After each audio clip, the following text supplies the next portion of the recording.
En 1945, la Poste rend hommage à son fondateur, Louis XI. Le roi est un homme chétif, malade. Plutôt que sur les champs de bataille, il dirige le royaume de son bureau, où il se révèle un grand homme d'État. Louis XI veut unifier le royaume que les querelles entre seigneurs divisent.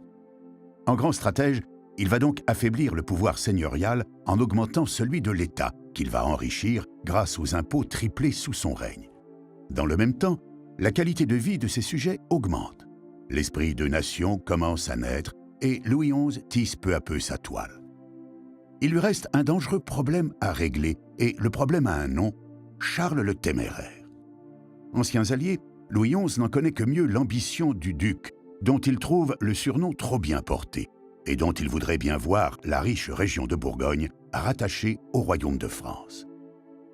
Depuis sa résidence de Plessis-les-Tours, Louis XI orchestre son pouvoir. Il a compris que celui-ci était dépendant de l'information et surtout de la rapidité avec laquelle celle-ci lui est transmise.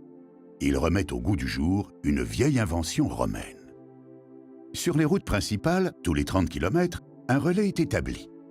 Un maître de poste le dirige. Il doit fournir au courrier, l'homme qui transporte le message, monture fraîche et guide, nommé postillon, pour atteindre le relais suivant. Ce transport royal permet désormais à l'information de parcourir jusqu'à 90 km par jour.